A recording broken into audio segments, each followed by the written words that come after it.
One of the most common questions that we receive at Third Wave is, what is the third wave of psychedelics? What does that name even mean?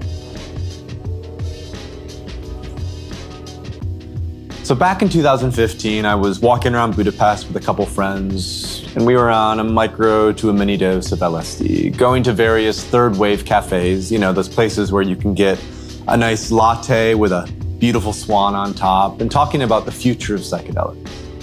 At that point in time, Tim Ferriss had just started to publish podcasts about psychedelics. There was some preliminary research coming out of institutions like Johns Hopkins and NYU and Imperial College. And obviously cannabis was making huge strides, having been medicalized in several dozen states and having been legalized at that point in a handful of states. So what embodied this new resurgence of interest in psychedelic medicine? We really looked at how this is the third wave of psychedelics, where it's basically the integration of the indigenous knowledge that comes from the first wave of psychedelics and the scientific method that was formalized in the second wave of psychedelics. So with the first wave of psychedelics, that's, you know, the ancient traditions. So we could look at how ayahuasca was used in the Amazon. We could look at, you know, the ancient Eleusinian mysteries where people like Plato and Aristotle consumed kykeon, a beverage that was made out of ergot, the same fungus that LSD is derived from. We can also look at the use of mushrooms in places like the Bhagavad Gita and the Upanishads, how, you know, those in the ancient Hindu tradition utilized psilocybin mushrooms for various purposes. So there's a rich and ancient lineage of indigenous cultures utilizing plant medicines for initiations and rituals into the mystery and into the unknown. And then, of course, basically after the first wave of psychedelics, we really didn't see the resurgence of interest in psychedelic compounds until the second wave. And that was, you know, kicked off by the invention of LSD in 1938 by Albert Hofmann.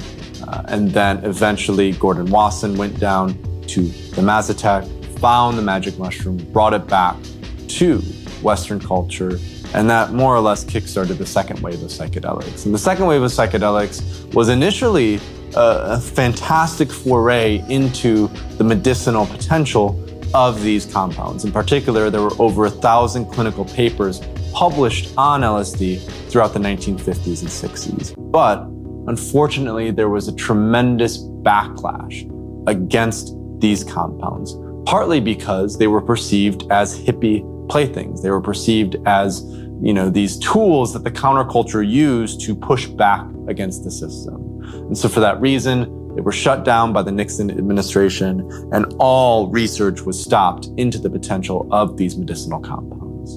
And now we're at the third wave of psychedelics, the integration of both the indigenous wisdom that we've known for thousands and tens of thousands and hundreds of thousands of years, the shamanistic perspective, if you will, on psychedelics, and integrating that with the scientific method. And that way we can figure out what in particular are psychedelics doing to the brain, to the gut. How can psychedelics help heal things like depression and PTSD and addiction?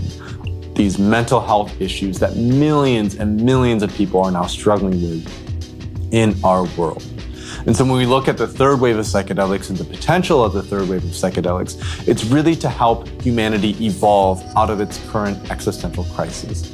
A crisis of disconnection, a crisis of disconnection from the earth, a disconnection from ourselves, a disconnection from community.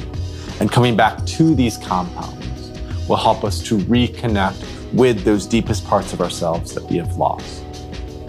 So if you're interested in learning more about the third wave of psychedelics, just go to our website at thethirdwave.co, and you'll be able to find out plenty of more information there about how psychedelic compounds and psychedelic substances can be used for healing and transformation. Thanks so much for watching.